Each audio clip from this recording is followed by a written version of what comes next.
Title: Generator, powering our world.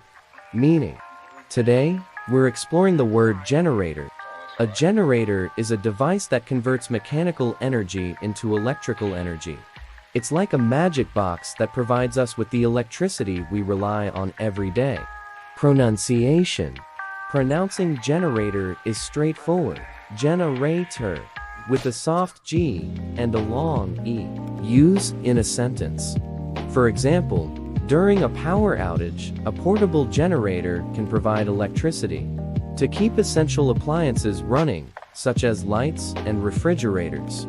Importance: generators are essential for providing backup power in emergencies and for creating electricity in remote areas where access to a power grid may not be possible. Conclusion: in summary, generator is a word that represents the ingenuity of human engineering, providing us with the electricity that powers our modern lives. Thanks for joining us today on your channel name. If you found this information helpful, please give it a thumbs up. And don't forget to subscribe for more educational and informative content. Stay tuned for our next word exploration.